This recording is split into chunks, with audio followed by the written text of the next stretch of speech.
नमस्ते प्रणाम। मेरे यूट्यूब चैनल पे आप लोग का स्वागत है। और देखिए हम लोग बहुत सुंदर कन्यादान भी सुना रहे हैं। जब मंडप में कन्यादान होता है तब ये गीत गाया जाता है। बहुत दर्द भरा गीत है, बेटी विवाह कन्यादान गीत है। आप लोग सुनिएगा, ढेर सारा प्यार दुलार आशीर्वाद जरूर दीजिएगा। चैनल पर नए, चैनल को लाइक सब्सक्राइब कमेंट करना मत भूलिएगा। और पूरा वीडियो फुल वॉच करके सुनिएगा। जान लीजिए आँख से आंसू आ जाएगा आप लोग अगर सुनेंगे तो। आप लोग सुनिएगा, ढेर सारा प्यार दुलार आशीर्वाद भरपूर दीजिएगा।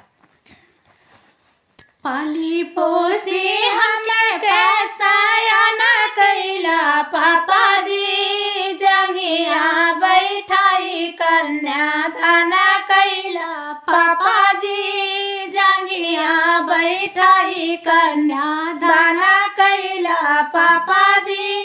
पाली पोसी हम कैसा न कैला पापा जी, जंगिया बैठाई कन्यादान कैला पापा जी, जंगिया बैठाई कन्यादान कैला पापा जी, जंगिया बैठाई।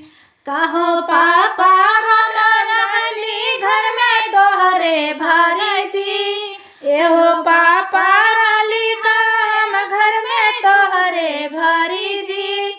आज कन्यादान दई के दिया बिसराई जी, आज कन्यादान कई के दिया बिसराई जी, आज कन्यादान दई के किया बिसराई जी।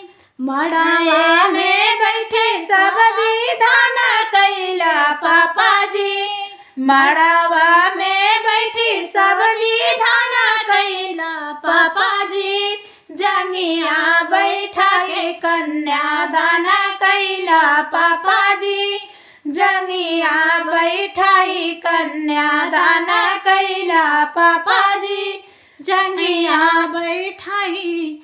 टूटे नहीं पावे भैया पनिया के धारा जी, हट नहीं पावे भैया पनिया के धारा जी।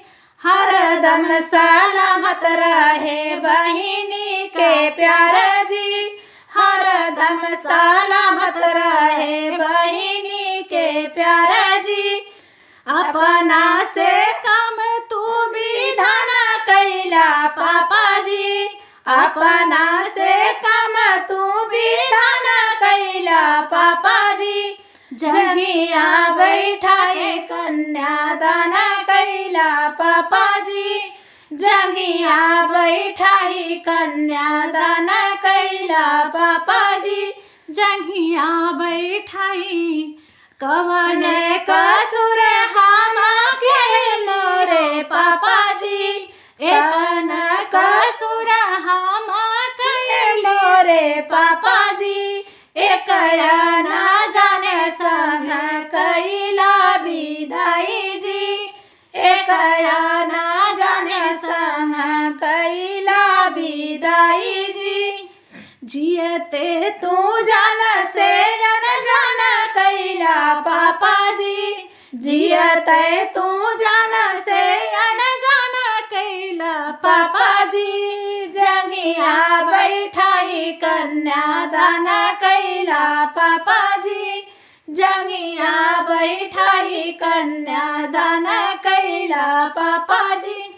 पाली पोसी हम के सयान कैला पापा जी, जंगिया बैठाई कन्यादान कैला पापा जी, जंगिया बैठाई कन्यादान कैला पापा जी, जंगिया बैठाई पापा।